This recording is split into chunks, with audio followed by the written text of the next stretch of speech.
All right, John From, What's finally here. Let's have a coffee together. Yeah. And have a chat Thank about you, sir. life, skating, and what else is new with you. Yeah. Ooh, that's nice. It is good. Yeah. Olga makes good coffee. Oh, I mean, she did everything. She got everything set up, the coffee. Perfect. She's all set. So what's going on with you? Not much. Just over here in the Netherlands. Well, I guess it is the Netherlands, right? I mean, yes. It is barely the Netherlands. But the smallest sliver. Yeah, of the Netherlands. 5 minutes we're in Belgium, 5 minutes we're in Germany. Yeah, perfect. So it's a getaway plan. It's basically when shit hits the fan, we're out of here. Like. So we started out, me and my friend Buck, we flew into Munich and then did a little trip to Vienna. Buck is Red Eye Wheels. Yeah, right? he owns so Red Eye Wheels. Big time sponsor. Yeah, right? yeah. Nice guy. He's the guy behind it, and so yeah, we just wanted to do a little Europe trip. We hadn't traveled in like 2 years, internationally anywhere. So went to Munich, for 3 days, and Vienna for 5, and then flew over to the Netherlands to see you guys, and just a nice like getaway from the chaos in the US. And it's the first time you've been to the new one, because you've been to the previous Hague one, which was basically your house and cramped. Yeah. So now what do you think of the new This place? is really nice. Like the space is great. Like just the overall like ambiance is cool. Walking, it feels kind of like walking into a skate shop, but a skate shop dedicated to Adapt. So that's kind of cool. Yeah. I like it a lot. But yeah, just over here, we filmed a little bit in Vienna and in Munich, and then came over here to visit you guys. So got to do some karting. That was fun. Go to the Max Verstappen shop, which is we have to do it. Okay, I guess. Because you're a Hamilton fan. Yeah, I'm a Hamilton fan. I'm sure people will get a rise out of that. But yeah, no, it's been a good trip, and it's cool to be here. All right. Yeah, nice. So, I don't know what's up with you and Adapt. I don't know. It's funny how it's like it's now been over 2 years on Adapt. It is. Oh. Yeah. Well, I think. Goes fast. Technically, October would be the 2 year. That's when you announced me. Oh yeah, okay. But then we had started the relationship prior to that. Yeah. But for the people that don't know, basically the first talk we had was, I think it was at Winter Clash. Oh yeah, around Winter Clash, and then it was just a kind of like formality of just, hey, nice to meet you, kind of thing. And then I think I said something in the lines of like, hey, if there's anything, whatever, like, let's just have a talk or whatever. Right. And then, a few months later, I reached out, and then we kind of began everything. So it's kind of nuts that it's already been 2 years. Yeah. Like it feels like a short time, because everything has been so chaotic with the world. But you had proper guidance in how to get onto Adapt, basically. From Russell. You bought the skates, which for me is always a plus, because it feels like somebody is like literally interested in and not just looking for getting a free skate, for example. So for me and Olga, that's always like, okay, Russell did the same back in the day. Like, I don't know, 10 when you years guys ago? started. So for us, that feels like it's because we're a smaller company. Building a skate for us is quite a lot of money. Yeah. And then if somebody buys it and then has an honest opinion, I would say, because he's basically a customer, right? And we can go from there, and we did. Like, I felt it was important to kind of at least purchase my first set, because I think with rollerblading nowadays, everyone there's some high expectations for people, and when you have those high expectations, it creates just a bit of tension. Yeah. And so for me, it's like, if you're going to ride for someone, you should invest at least a little bit into that brand first to show that you're like committed, or to show that like you want to support this. And, you know, I felt like in that situation, purchasing the skates is a win-win for both of us, because if it doesn't work out, then it's okay. Yeah. We've both gotten something out of this situation. Whereas if I'm getting a free pair of skates and then I don't like them, you've wasted your time putting them together, you're out money. Yeah. And then, you know, for me, it's like, then I'm just sitting there like, I'm cool because I got free skates, and I don't feel like that's a great, you know, relationship. Yeah, and especially like you could see it like with a bigger company in rollerblading, kind of that could work because they're not as expensive to produce, or it's basically it's like they could like try it out, you know, like, hey, you're interested, you know, and their marketing or they have a different. Adapt is more like it's very close. You know how it is. You know, we talk on WhatsApp or whatever, and it's we took you karting just to kind of show you how we also live, or sometimes you also know it's enough for me, like I can take it or whatever. So that's but then that's why it's nice within Adapt.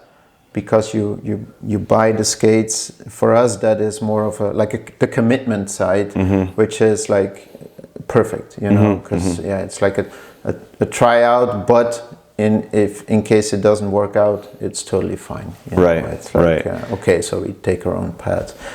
Yeah, so that's really nice. But you said something interesting that we talked about previously. Yeah. About like expectations, and I kind of think that's something interesting to I think it's important because like in skating nowadays, like in my opinion, there's a lot of ego within rollerblading, not just people who skate for companies, but even company owners. Sometimes there's this element of like these expectations that are sometimes just, they're unreachable for a rider, or it's like, you know, it's I sponsor this many people. Well, you only have like a certain amount of pie that you can give out, certain number of slices.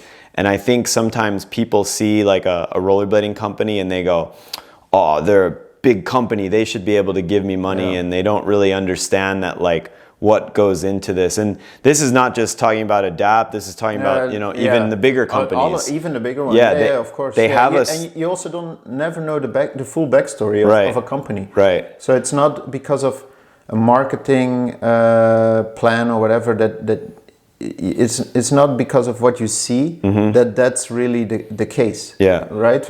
We had it a lot with Adapt. Like people think it's sometimes bigger than what it is. And that sometimes we have good times and money is not an issue, and then but sometimes money is an issue, or we have to think about what we're doing, and and with expectations, it is sometimes, you know, if you ride for a company like Adapt, for example, and you have expectations that we would pay you like full salary to do whatever, you know, it's not even possible. But also it's something that we don't we want to invest within the brand, the product. Basically that's Adapt. And I think if like people like yourself, you understand it, you know, and you're hyped when we come out with something new and we again improved stuff.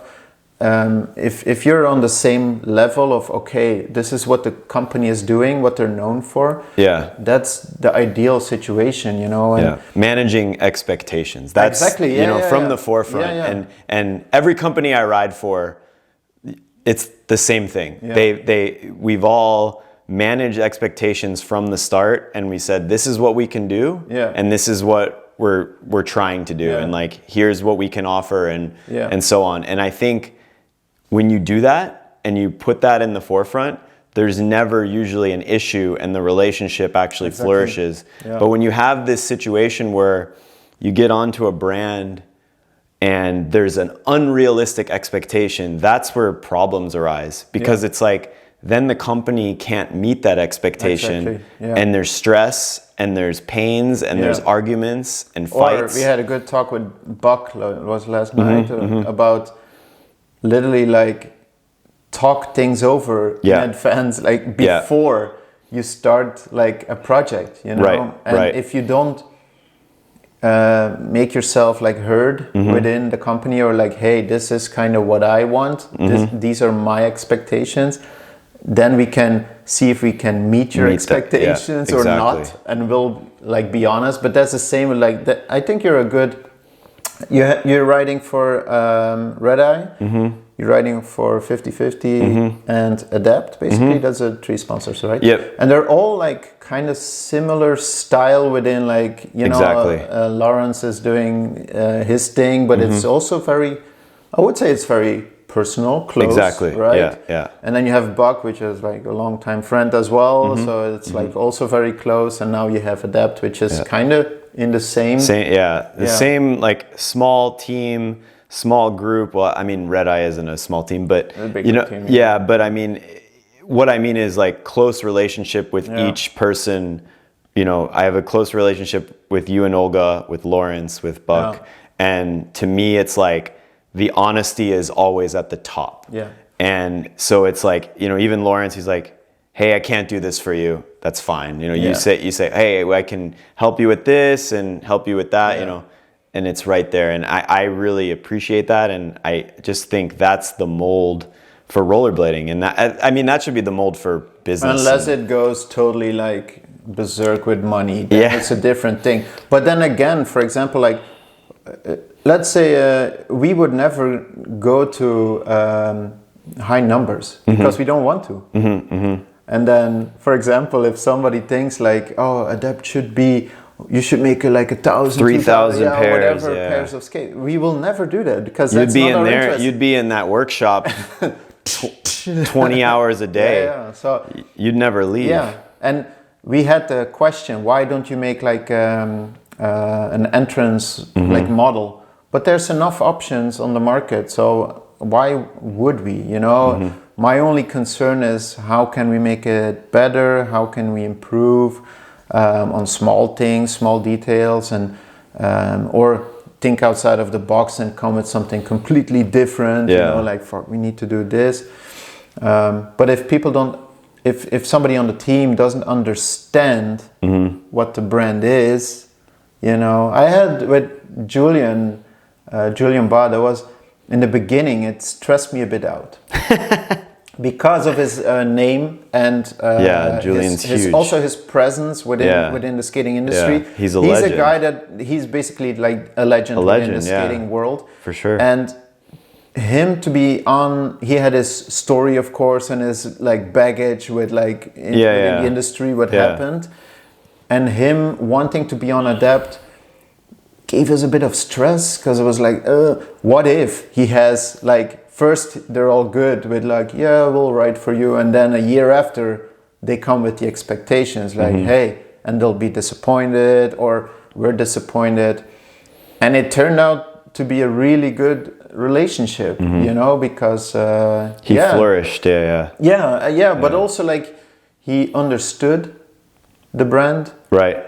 Like he visited us and he knew how we were living at times, and sometimes it was hard to like to keep investing because there was a time when me and Olga had like zero money on the account, and we had to do Winter Clash, and we basically like put everything in those 10 pairs we took to the contest basically, and that was it. If they wouldn't like sell or whatever, that was it. Like literally, like that was it. Then it was done. And so crazy times. But I think now it's nice to have a rider, or all the riders that we have on the team. They understand.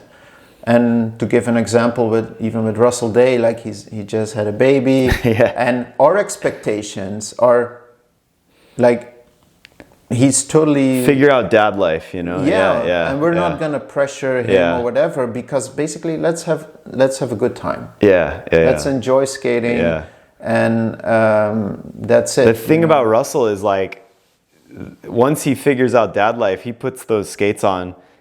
It's like nothing ever left him. He does the most amazing stuff. It's even when I go out skating with him now, like, you know, we meet up about once a week, you know, because his schedule is kind of chaotic. And I mean, the stuff he'll do just like with putting his skates on, you know, just jumps on True Top Porn's a ledge that's like waist high. It's like, I can't even do that, you know, but after you know warming it's the skates, up. right? Yep. You know, of course. Yeah. Because you gained, like, you leveled up, right? Immediately. Now, that was not the case. You were a bit, the first time was difficult. Maybe that's something interesting to say. Like. So, like, for me, it was a good transition because of the COVID situation, because I couldn't really go to skate parks at first with them. I had like my practice rail and a bunch of ledge spots. So for me, it kind of like the first skate I had was the Rivale. So way more, which was the vegan, the softer more flexible adapt. So right from the start, obviously it's different. You know, it's a V cut. I'm not used to that. I'm skating plastic boots my whole life. And so it fits a bit lower. So like I was adjusting to that. But what was good is I was skating like the same things kind of every day. So it allowed me to kind of really dial in how the feel was, like doing topside tricks, doing, you know, just kind of skating around. Like it's a completely different feel. Like you feel more in touch with your tricks than you would in like other skates, in my opinion. But could you say it's more like an investment from, but it's an investment within the skate. Yeah. But it's also an investment in like the way of how the skates are, like that you have to adjust kind of to it, and then once you're at that point, because that's what we get a lot. Like customers sometimes they buy the skate and they have an expectation of immediately this. Sometimes it works out. Yeah. But it's more like we would always say like give it a bit of time. Yeah. And then it will grow on you in a very positive and good way, right? I tell this to people all the time because I get a lot of questions about, hey man, can I try your old adapts? And I'm just like,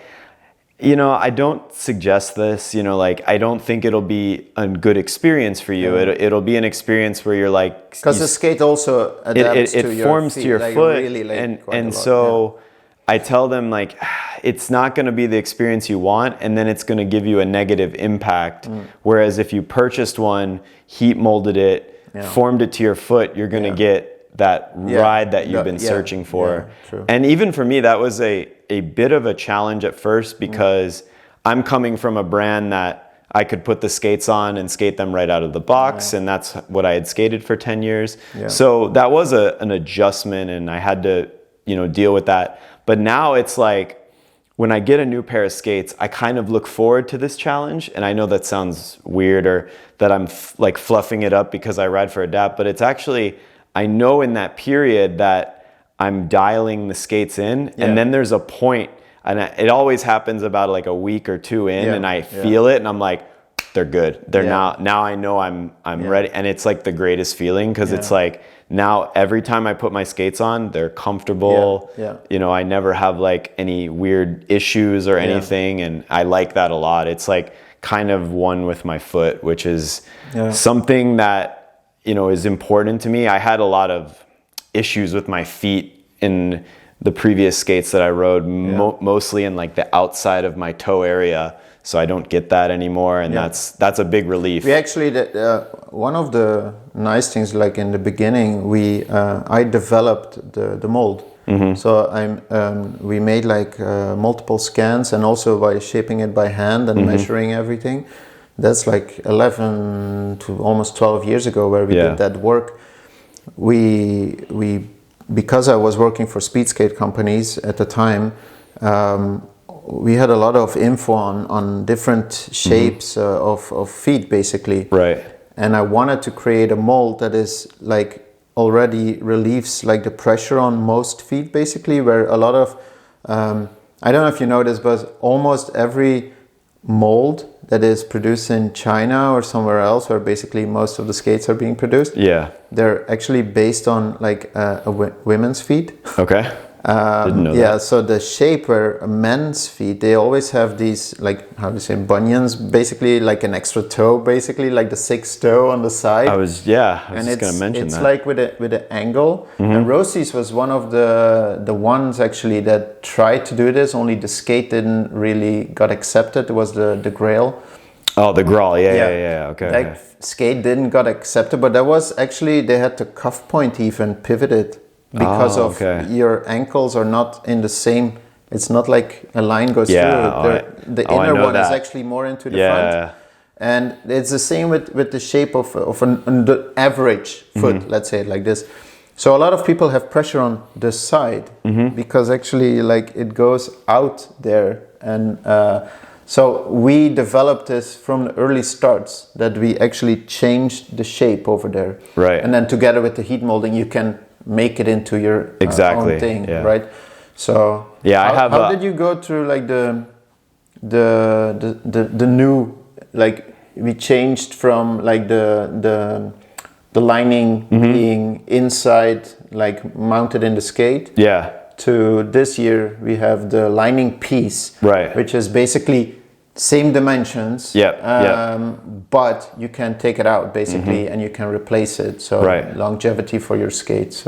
So for this, the first, obviously the ones where the padding was integrated, I have really bony ankles. So I was like, I didn't have pressure points. It was that I wasn't filling up the skate with my ankle. So it would get a little loose. So I use these like little ankle gaskets to kind of fill that padding up. And I skated like that for the first year. And then when you sent me these, like when we were in the early stages, you sent me like a prototype. I put them on immediately. You were the first actually to have the prototype. Okay. Yeah. And so like I went out and I'm like, whoa, like I feel everything. So immediately I didn't have to use those ankle things anymore. So that was like a big step for me, and it was great. And then also like I think I did rip one of the pieces just because it was a prototype. We were testing it out. And I mean, it was good in a sense because you were able to like figure out why I did it. And then also you sent me another one and it's like, take it out, put it in, and it's like, whoa. And I mean, it also gives us a new design element. But also it gives us like, again, room to improve. Exactly. And easier for the customer to update. Exactly. Because adapt is always every year. Like during winter, we change stuff. That's how we work all the time. And then with this, we basically have like we have the shell, which has proven to be like very solid. Like we have no issues with it anymore. Then we have the leather around it, basically. And then now we can also always improve on that back piece. So I think it's also a good adjustment. I like the color element because one of the things I like in skates is I always like the boot to be one color. Like I don't, on plastic skates I hated like when the cuff was a different color. It's just it's a look thing for me. So the fact that you can now change this is really nice because it's like an accent color.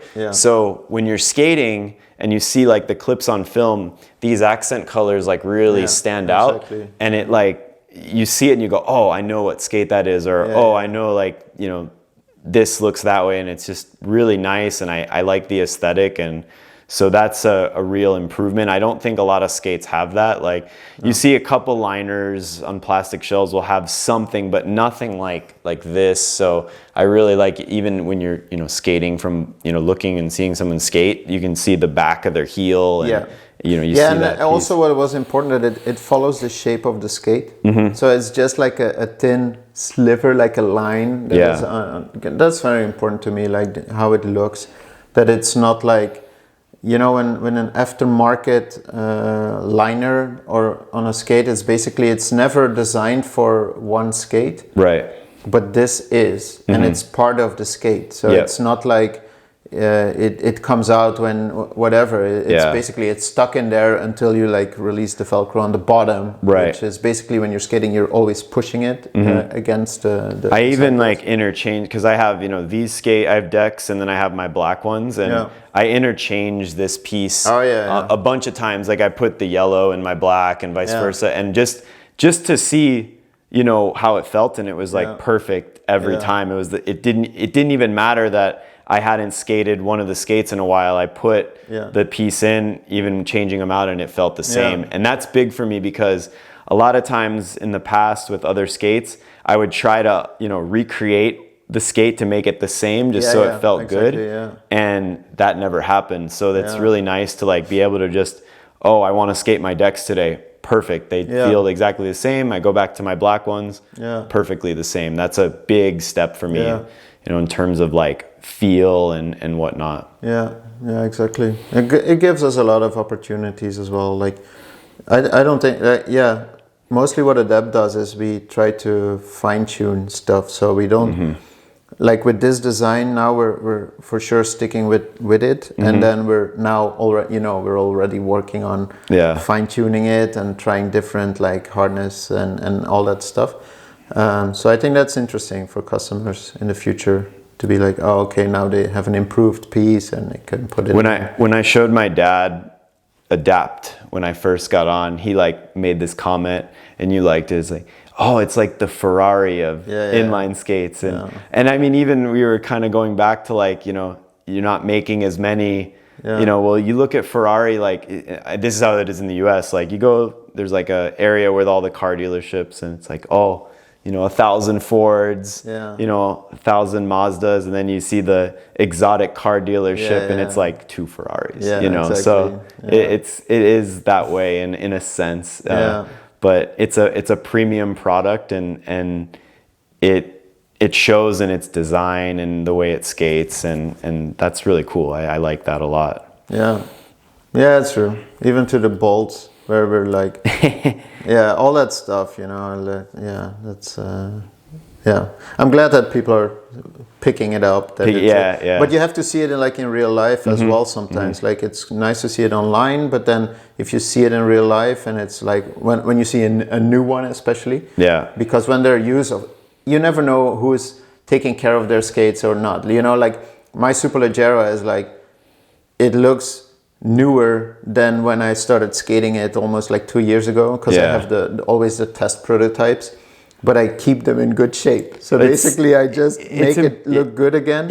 And you can do that with Adapt. So that's something we're working on for the future, that people know how to maintain and adapt. Because it is a different process, but it's a fun process. And like every, 6 months, you can just keep them in good shape. Do some small tricks, but I'll make a video on this so people... I try to keep my skates super clean, and then I go and I hang out with Russell, and Russell's just like, you know, whatever. And he's getting free skates anyway, so like, like I'll take the when Peter comes brush over, he'll clean them. That's how he thinks. I'll take the brush and clean them up, and with Russell, like sometimes I even have to change his wheels for him because he won't do it. Anyway, I think I'm out of coffee, so. You want another coffee? Let's do it, Cool. Let's do it. Let's get you one.